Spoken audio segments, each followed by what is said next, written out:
He can kick me off. In all honesty, if Nocturne mid's being played, he can cast the entire game by himself. It's a Karthus! That's a Karthus lock here for Kira in the mid lane as well. Sion and Orianna were picked by Rainbow7, but very fast second pick phase by Gambit Esports. Yeah, they're just rolling with the punches. They're just saying, all right, this is what we want. This is what we want. Boom. You have the Black Shield from the Morgana. You have the Orianna ball from Seiya. This is pretty much what you're looking for. I usually see Caitlyn with like one of these guys. Both of them just means that he has that extra protection where you Black Shield him, you give him the Ori Shield, he walks up to turrets when there's no minion wave and just starts shooting it so he can get some extra damage on it. Becomes very White Lotus based here from Rainbow7. So Gambit, I assume that they're going to try to shut that down because that's the big win condition here from Rainbow7. Rainbow7 were trying to sneak something in towards that bottom lane as well with Giral coming across, but he is just going to go back and work his way up towards the top lane. Seiya should have time to back and get back into the lane as well here, so no real concerns for him apart from the gold that Edward earned off the empowered Q. Yeah, and ooh, okay, so something I want to talk about here is some of the rune choices that we have. So Diamondprox went for attack speed based precision instead of electrocute, so he's looking for press the attack for later on in fights. One of the great things about press the attack is if you are able to get tanky on like a Trundle or a Nocturne, you're actually contributing something to the team fight beyond, you know, just some damage. You're able to actually increase everybody else's damage to that tank target and help everybody else shred them. But another thing I really like here is Kira has precision secondary. Helps you auto-attack a little bit, but the big thing is we changed presence of mind. It's no longer the free mana every time you level up or get a takedown. It's now if you kill somebody, you get 10% off your ulti cooldown, which is exactly what you want as Karthus. You kill somebody, you get to ulti more often. Yeah, definitely makes a lot of sense. Like Kira did try and steal away a Razorbeak there. They recess on him, so he wasn't able to get it. That's why my hands went to my head, Zyrene. It wasn't that your point was so shocking to me. I like to think that was the reason. Yeah. You could have just let me live in my ignorance. In the future, that will be what I do. But you see the first binding into the trap, into the damage. Edward has the flash and the heal used by Lodic. We talked about that. We talked about the CC chain. That's exactly what White Lotus and Genflix want to do in this bottom lane. Yeah, it's just an impressive lane. The Morgana Caitlyn is so impressive. And now we're going to have the Nocturne on the bottom side of the map. But look at that, Adi already going into the jungle. He is kind of the living ward right now. Diamondprox was able to get it, the pillar on the wrong side as well. So Adi unable to get anything out of that invade. Can try and secure the Scuttle Cup for himself. He knows that Diamondprox is low on mana. Yeah, he does get protection though for his bottom lane. So it's kind of, he walks up, he'll ward it, make sure that you know, Nocturne is on this side and track him so that you can be up this far in this lane. Adi's going to harass Diamondprox here. Not quite get to the Blaskin. Diamondprox tries to turn it around with fear. Adi flees away in terror. Kira the first one to react as well. And Adi has the flash, but the exhaust comes out. Diamondprox with the flash of his own. Burst blood to Kira and the double buffs as well. Exactly, the double buffs go over to him. So now he's going to have that blue, and he can just keep spamming over and over again. Throw the Skittles out. Taste the rainbow, Rainbow7. That's what he's saying. He's like, Seiya, it's in the name. Taste the rainbow. Take all of those Skittles to your face. It's so helpful for the Karthus in the mid lane. Yeah, and Seiya pretty much has no mana now, so he's actually going to get a really bad back timer where Kira might be able to back here. I wonder what he'll go for. Potentially the tier. He doesn't want the lane frozen on him, so nice damage. Just pushing Seiya back a little bit more. Does have the minion dematerializer, so we'll try and clear out that wave, but do we see Kira back early here? Because he went exhausted, didn't go teleport on the Karthus, so can't get back into the lane easily. Yeah, no, Kira's going to stay because Seiya doesn't have mana to actually clear this next wave. So he's going to get this cannon minion. Adi's actually here to kind of stop this. No flash. There's the pillar as well. Seiya uses the heal very early on, but Kira tries to turn it back around. The flash comes out from Seiya. Adi gets the kill. And should be able to dodge the Skittles! Delicious, delicious death in the mid lane. Oh, so the buffs went back over to Adi, and then Kira just said, nobody gets these buffs. Buffs or no? No buffs for you. That Karthus pick has just really upset the apple cart here for Rainbow7. Some inventiveness from Gambit Esports, something that's put them to that 2-0 position in this group. Yeah, the inventiveness, the fact that they're able to kind of pull out these picks and say, hey, we're coming into a tournament where a lot has been hidden for 2 patches. You've been practicing these things behind closed doors.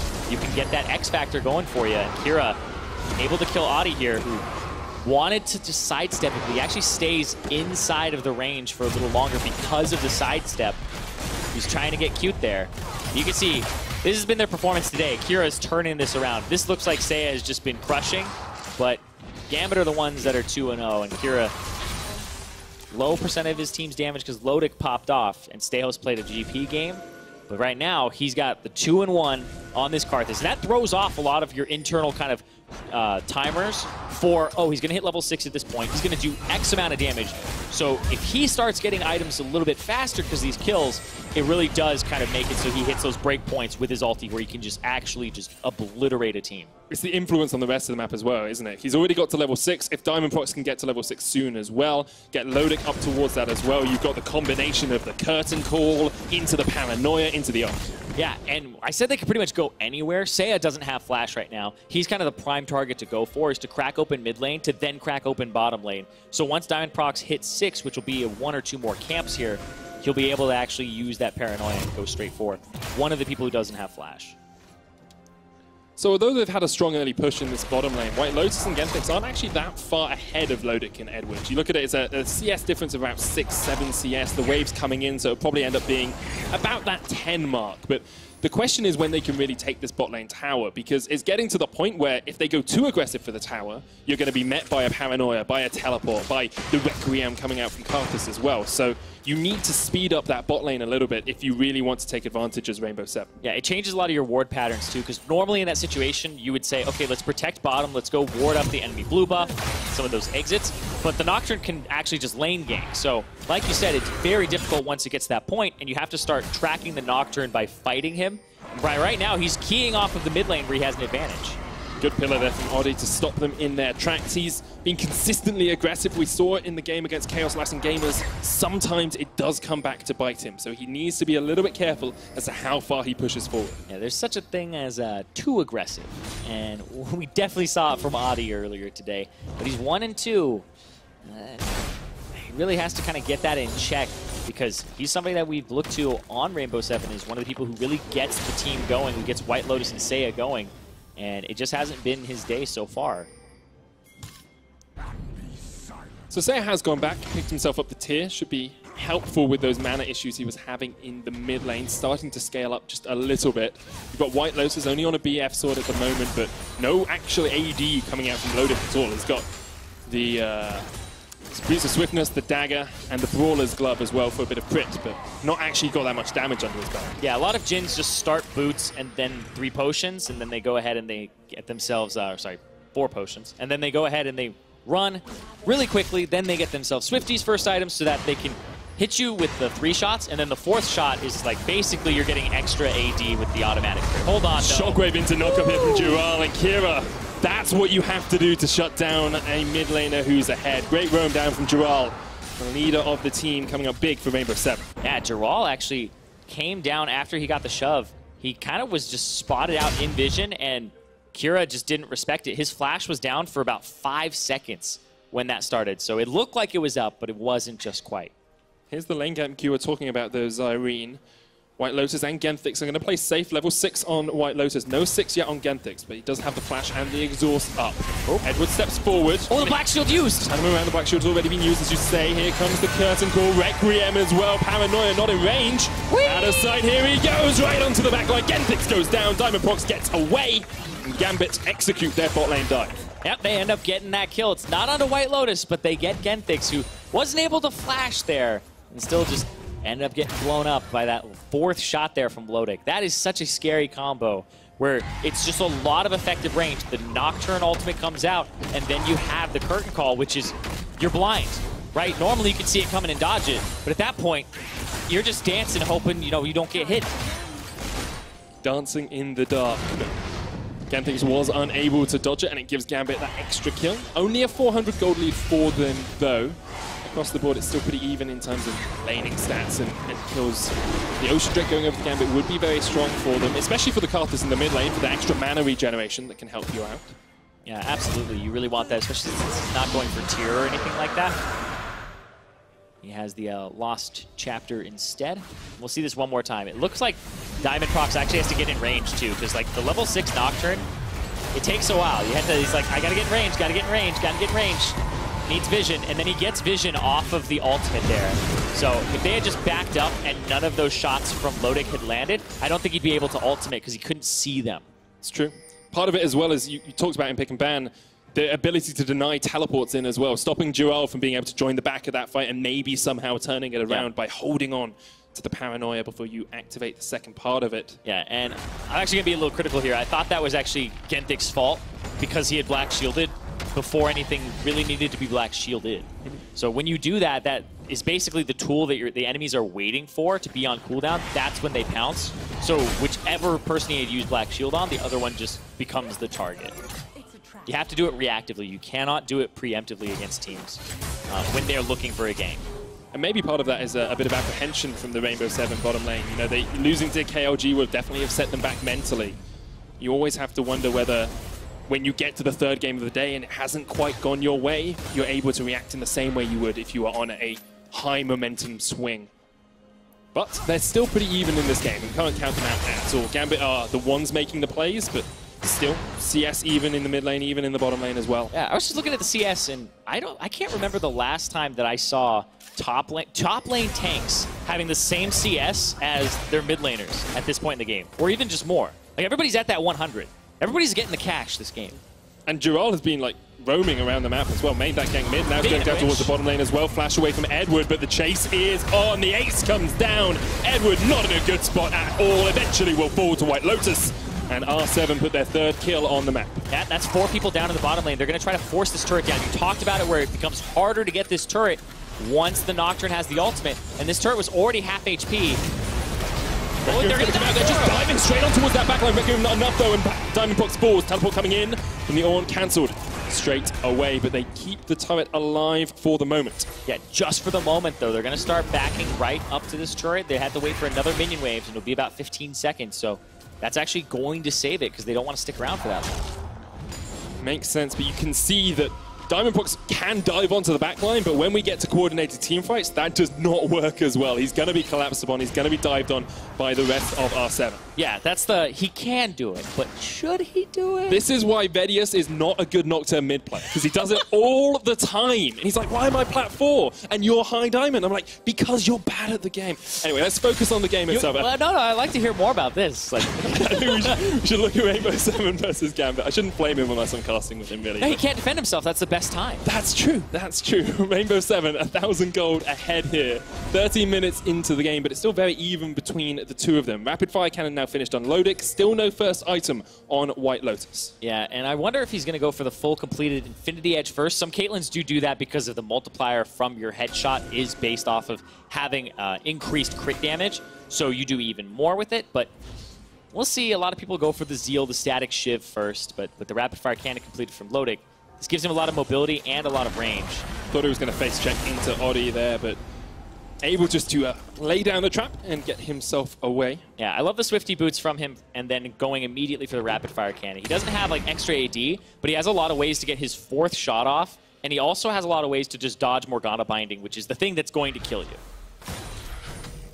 That ability just to relocate and position in the fights is something that... it's invaluable, honestly. Yeah, and it's something Lodic was praised for. It's one of the reasons he actually became part of the team, why he replaced Blasting, was because he was a little bit safer, he was better at positioning in team fights, and he wasn't this 100% or 0% yeah, less variance to him. Very consistent in what he's going to bring to a team. Looks like Diamond's trying to set up down towards this bottom lane once again, but unable to do it. I love this from Kira. He has the 2 penetration items that he needs, the Oblivion Orb and the Spell Pin Boots. AP not as effective on Karthus, so once you have a lot of penetration, that's really when your ultimate is going to hit the hardest. Makes a lot of sense. Expect to see him build up towards some of that AP as the game progresses, even though Rabadon's Death Cap would help him out. Yeah, for example, right now, he has 33 magic penetration. White Lotus has 33 MR. Gentik's has 32 MR. True damage. 32 MR for Seiya when his ball isn't on him. So he's basically doing true damage to 3 people on the team. And if they can coordinate that with the paranoia, with even the call of the Forge God coming out from Stales, it just gives you this chain of damage, chain of CC. Shockwave used, exhaust comes out as well. Kira didn't have the vision around to know where Odi was, so had to use the Summoner. Man, I love this from Giral. He used the Banner of Command mid, so now that's pushing in Kira, and Kira has to kind of try to CS this under the turret. Diamondprox, though, down bottom.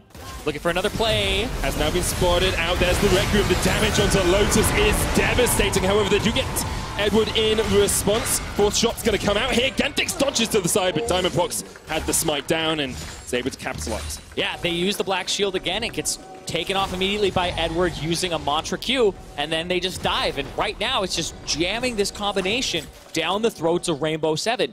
The Jhin plus the Nocturne constantly just going for these dives, and it's working out so far. It is, but it's not actually putting Rainbow7 too far behind. We'll have a look at exactly the state of the game after this. Yeah, but the big thing is White Lotus is the team composition right now. He has the Morgana and the Orianna almost solely to protect him. Then they have the front line of the Scion, and the Trundle's supposed to just whittle down the front line of Gambit. So this is a very White Lotus-focused composition where they should be winning the bottom lane. They didn't crack the bottom tier 1 turret. They can't get out of this matchup just yet, and now they have to keep kind of suffering through it. Oddie flashed away here. Call of Fortune's going to come out as well, knock him up. There's another kill for Gambit. Oddie just way too overextended in the Gambit jungle. You talked about the Protect the Flower composition. Well, White Lotus now has the first Thorn on that flower, Infinity Edge completed, but he is behind Logic, as you said, in terms of pure itemization. Yeah, but he's going to get this turret. Oh, they're making him pick turret or Steos. And Steos wins out for the moment. Paranoia comes out as well. Long range. Captive Audience will catch him out. White Lotus there as well. The flash. Genthinx down to the Requiem. Goodbye! Steos actually steals the kill in the end. Diamond. Oh! Keeps him alive. Perfect dive from Gambit. And I thought that was going to be, hey, let's give it over to Kira. Because they didn't finish him off, they take more turret shots, they get bound, and then he ends up dying. But no, the heal comes through. They get first turret. Gambit off to a fantastic start. And that's what they've been building towards, getting their first tower, a 2,000 gold lead as well. Yes, Giral is trying to answer it in the top lane, but they get their second Ocean as well off the back of this. Gambit, so many objectives, a domino effect just from continuously ganking White Lotus and Genthinx. And we had talked about it at the start. When you asked me about the compositions, what is Gambit going to try to do? They could go anywhere, but the bottom lane is the big juicy point that they really want to shut down. They still haven't lost their bottom tier 1 turret because of all the pressure they've been putting on this S tier matchup of the Caitlyn Morgana, which should be winning, which should be getting that turret first, and they're just reversing it. And that is so well played from Gambit. And I gotta say, Diamondprox, he came in here and he was not looking good. Statistics-wise, he was one of the worst junglers in their region. He had very low jungle proximity. The team was winning kind of without him, and now he's being a huge contributor to them right now. He's got a large amount of that kill participation. He had the lowest KP out of all the junglers in the LCL. And now he's coming in and he's showing us, hey, this isn't going to be like Worlds 2017 in those play-ins where Gambit went 0-4. 7 out of 8 kills he has been involved in. The ability just to be spotted on the map, to be catching people out as well is so good from Diamondprox at the moment. And this has to be redemption for him because he was the person that came into Worlds 2017. It was like, oh, it's the legacy of Diamondprox and Edward. And then it was kind of the reality of, hey, Diamondprox is no longer that superstar jungler from before, a hard pill to swallow for his fans. But here is something that they can be proud of. Diamondprox is in full effect here in this game. And I think it's redemption for the entirety of Gambit as well. Like, you look across this team, you've got Steos and Kira, who are on Albus Nox in 2015. You've got Diamondprox and Edward, who are on Gambit and Moscow 5 and have this long-term legacy as a team. And last year at Worlds, they just didn't step up to the plate. Here, they're looking to go 3-0 in their group. They're looking to make it into the knockout stage and then hopefully to groups as well. And they've only made one change. They've only made one change. Lodic coming in as a rookie who's still attending university simultaneously to play here. This is his first competitive split, his first competitive season, and honestly, one of the first of kind of handfuls of his competitive games. And being on the stage, international stage that early is very daunting, but he is playing incredibly well up against somebody like White Lotus and Rainbow7. And matching up into one of the AD carries that is renowned the world over for being an incredible carry. Man, I just looked at the builds, and I have to put an addendum to something. I said, you didn't even go Duskblade on Nocturne anyway. You do if you're 2-1-5. Apparently you do. So I guess Diamondprox is just looking for the full-on, just kill White Lotus. Black Shield doesn't do anything against this physical damage. Just tries to burst him, so it'll continue a snowball if they keep the pressure up. If you wait and allow them to like build up resistances and get some items, then it's going to be less effective. But for now, if your goal is to just kill White Lotus, you have to keep doing that. Ultimate on cooldown, cycle it, use those globals. Oh, wow, okay. Yeah, I just looked at it, I was like, the penetration items are through for Kira. He also has a Luden's Echo. Yep. So it's just all about, hey, you dive in, everybody just presses their R at the same time and tries to blow up 1 or 2 people. Ludens and the Morello finish now as well, so he's in a very good spot on that Karthus in the mid lane. I think White Lotus, we talk about how you have to protect the flower. I think if he gets dived on, he's going to last about as long as a plant in university accommodation. They tend to die pretty quickly. You get to water them. I had one that I watered for a year. Turned out it was plastic. What? I actually watered a plant in my accommodation for a year, thinking it was real. I was like, I'm keeping it alive. I was walking through IKEA the other day because I had recently moved, and my friends were like, oh, these plants look so real. And I was like, it's because they are real. It's like, they expected plastic at that point. So I guess that makes it's completely opposite. Just reversed. It's always reversed. I don't feel as foolish now. I'm sure Rainbow7 feel pretty foolish as they have fallen to Gambit thus far, but still only 1,500 gold behind, remember. If they can get to the late game, if they can get to a point where White Lotus is sitting on 2-3 items, they are still in a very strong spot. Yeah, and if they can kind of protect White Lotus in the later parts of the game and just stop giving things up right now, then they're going to be in a great spot, like you said.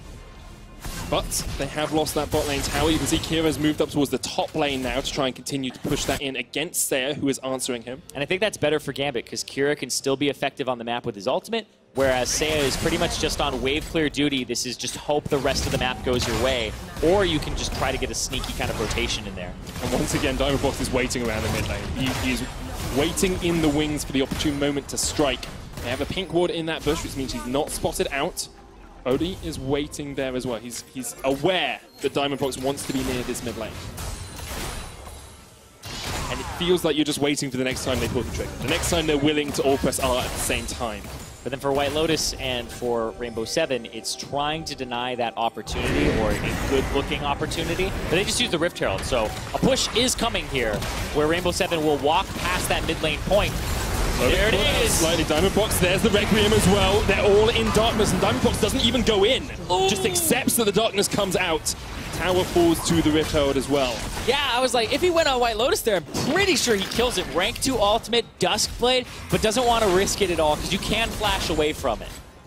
You can, and you've got the heal, and you've got the exhaust on Genthix as well, something that does shut down those assassins if they get exhausted on their way.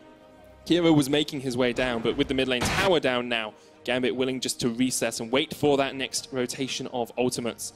They're not on the longest timers, but it's long enough that R7, if they can get away from them without losing a player, they're very happy. Yep, bottom turret's going to go down, so that's actually Rainbow7, 3 turrets to 1 off of the rotations that they've been making. So they have all those outer turrets down. They have more map pressure now. But it's just that's the thing, when you have a lot of map pressure, but you're not really ahead, it kind of sucks, because it means that in order to get more of an advantage, you have to push up to a point where you don't have safety behind you. And so the Nocturne will just ulti, go after the Caitlyn, and right there you saw he didn't go because the tier 1 turret's there. If they're pushing up to the tier 2 of the enemies, he has a long way to go before safety is right there. So you expose yourself, you have to expose yourself more to get more of an advantage when you're at this point as Rainbow7. I think the only good thing for Rainbow7 in that is you kind of know when the enemy has the opportunity to make the play, because it's like they haven't got ults. They haven't got ults, so it's fine.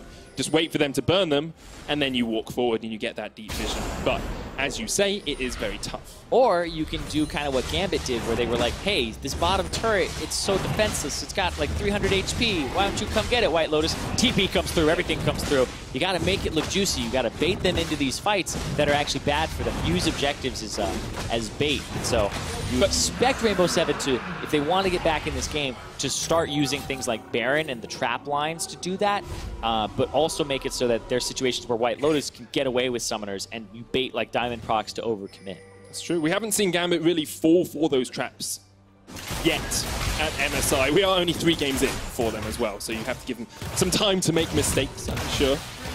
Especially against Rainbow7, who are seen as perhaps the second strongest team in the group, although maybe Chaos Latin Gamers is now challenging to take away that spot. Well, they came in as, you know, the obvious first for a lot of people.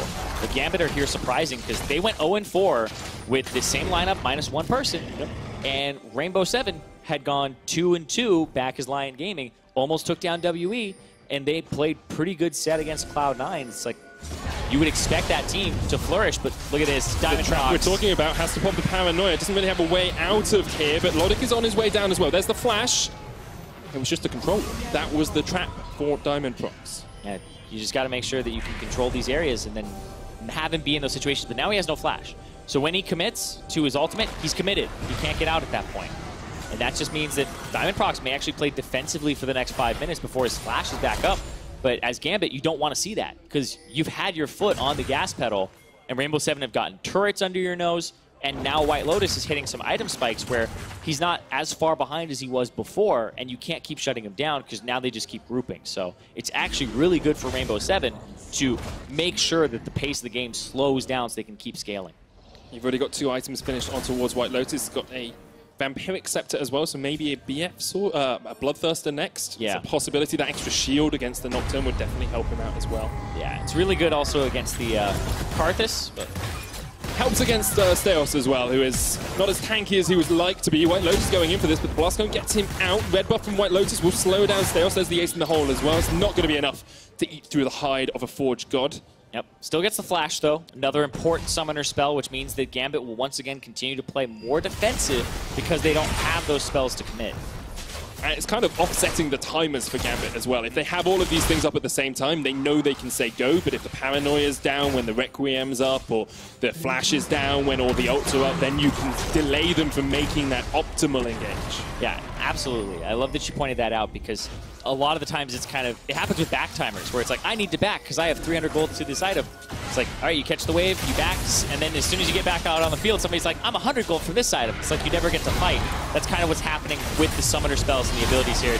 Paranoia coming out though, there's the Requiem, and it's all combining for them. Look at that backline get shredded. Genthix goes low, Seiya goes golden as well, but Kira's here for the fight. Teleport coming in. Look at the wall of pain. The curtain call comes out as well. Great shockwave from Seiya, but Seiya is the first to fall now in the midst of it all. Jural not in good shape at all. Gonna get taken very low. It manages to escape for the moment, but Lodic is having none of that. Flash forward, get the kill, and Gambit get 2.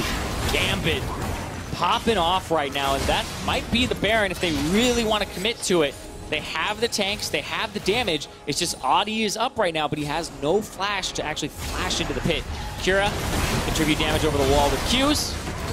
And no rewards here for R7 either, so it would have to just be a pure face check from Audi. And I don't think he can make it in there. You see that Edward is saying, nope, nothing to do with that. He finds Audi in the jungle. Even ignites him. He's dead. Long-range Deadly Flourish, great. Binding will slow him up, but Edward is just like, okay, AD carry can't get it. I'll take the kill instead, and they're going to push in towards this bottom lane now. But that means Gambit, they're on the cusp of going 3-0. The team that went 0-4 back in the World's group stage up against Rainbow7 was in their group. And Rainbow7 are on the cusp of going 1-2 after being the favorites in the group, falling behind their South Latin American counterparts in KLG, not where they would want to be. We have to remember there is another day of action for this group. Day 3, Saturday, they will play another round robin. So all of these teams have an opportunity to rise or fall still in the ranks. It's not decided today, but starting off 3-0 when you can only qualify after being top of your group would be absolutely sublime for Gambit Esports. They have a 6,000 gold lead, they've got Triple Dragon, they've got Baron. They are in a perfect spot to start closing out this game. Yeah, and they have such a level advantage as well. Lodic is a level and a half up over White Lotus, but the big thing here is White Lotus sitting around with 36 magic resistance. There's 33 magic pen for Kira, but his ultimate does 950 damage right now, and White Lotus has 1,500 HP. You can see it in this fight. Like White Lotus and Seiya just get nuked. Yeah, he does about half his HP, plus if you're going to factor in Luden's Echo on top of it, Kira just obliterates these fights by just pressing R. And you can see White Lotus has to play so far back for the whole part of the fight afterwards, and then Giral comes in, and then he just gets taken out. Look at that damage. Monstrous from Kira and from Lodic, who have to remember he's still at university. He's just coming into this team as the rookie and is really stepping up, willing to make the aggressive plays when needed, willing to be defensive when needed as well. Had good performances on both the Jhin and the Kai'Sa. Now they are looking just to close out this game. Minute and a half left on the Baron. They've got Diamondprox just roaming around this bottom side jungle, can join either fight if needed. Yeah, you can see he's just kind of camping there, just waiting. Yeah, he even backs up. There's a ward in there. He does have sweeper, but it's just... Is he going to sweep it? No? No, not yet. But now we actually see Ori come down towards this bottom lane. Maybe we'll see a bit more aggression from Gambit in the mid. Call of the Forge God comes out. There's Paranoia as well, just diving on towards Genthics and White Lotus. A double with the Requiem, and Gambit are absolutely shredding through Rainbow7. They have found the pot of gold at the end of the rainbow, and it is looking mighty pretty for them. And they're going to keep pushing up here. Kira's going to get that bottom side of the map. And man, that presence of mind. He got 3 procs of presence of mind there. The ultimate cooldown for that should have been 95 seconds. It went down to 40. He almost has his Karthus ultimate back up. 25 seconds on that. That is absolutely disgusting. They're pushing in the mid lane for the inhibitor and bot at the same time. Inhib falls mid, Inhib will fall bot as well, and Gambit can just reset off this if they want. They don't need to close the game out yet, but if they catch Sayer, they can. Unable to get the final connection. And as White Lotus and Jural respawn, Kira now has his ultimate pack up because of the presence of mind. And he was bottom lane that whole time. Got 2 kills, 1 assist, counts as a takedown.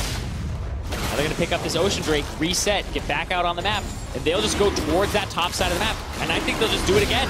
Just throw out the Karthus ultimate, chunk out White Lotus, who can't even sustain that much damage. It's also going to chunk out Genthics. And we'll see right here what happens. I got to watch these health bars.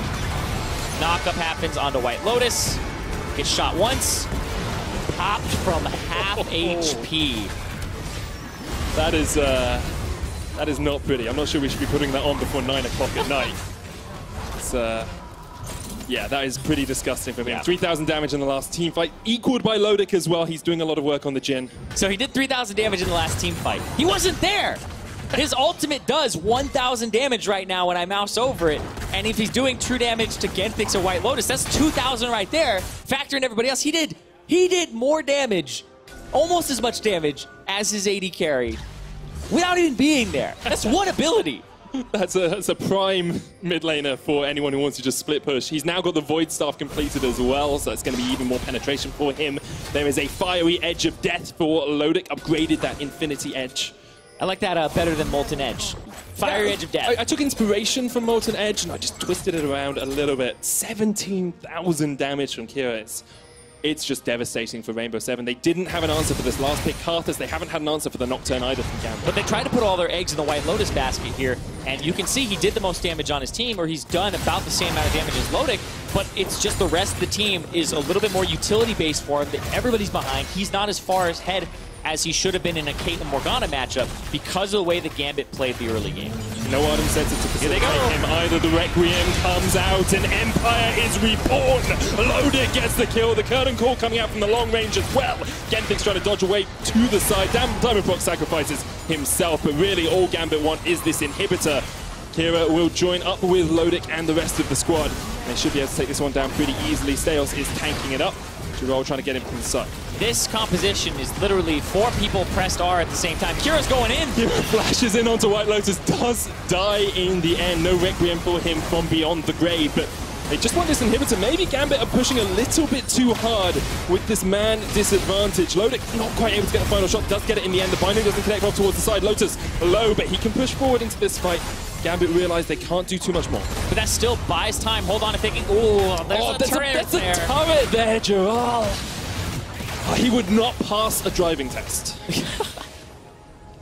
Swerve straight into it. Yeah, no drifting here for him. Not even a C-class driver's license. But anyway, down bottom side, they're going to have to clear out these waves. That actually, the fact that Kira committed so hard to that, doesn't have flash or exhaust for the next fight, means he's primed for a shockwave as a target. And Baron's about to come up in 30 seconds. So that actually gave Rainbow7 so much breathing room when they could have just taken it slow. Yeah, this is press R. There's 4 R buttons being pressed here. The Jhin does it a little bit later. But that's just a huge commit there from Diamondprox onto White Lotus in the backline. He's saying, I get your summoners now, so the next time I do this, I'll be able to kill you. Yeah, but I think at this point, Gambit should just back away. Like, you're tanking the tower with your top laner. Yes, there are minion waves pushing in, but maybe just accept you can't go further. Yeah, I think it's because he said White Lotus doesn't have flash or heal. No. I can exhaust him and kill him, but he's not able to reach him and deal enough damage there. But Gambit, Looks like this is going to be an uncontested Baron. This should be curtains as well for the game. Gambit with a Baron, 3 waves pushing in, double supers in the side waves. Kira can split push, Diamond can split push if he wants, Stales can split push if he wants. Should be an easy closeout of this game for them. Yeah, you'd expect the closeout would come mostly from the Banner of Command plus the Baron. And there are no more dematerializers here on the side of Rainbow7. So if they can just walk those minions in, it'll be a way that Gambit can actually win. But I don't think they have cannons now. It's all supers. Kind of screwed by the fact they took too many inhibitors. Yeah, they should have left one alive. They were too good at taking structures. Well, they can of course banner up a caster minion or not the same. Wait, there's a cannon. Okay.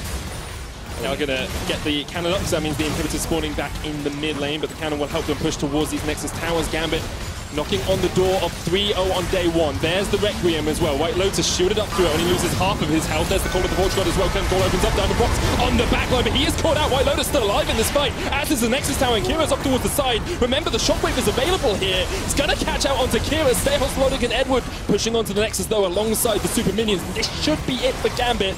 Just need Logic to auto-attack that Nexus. One more shot will do it, and Gambit go undefeated on day 1 here at MSI.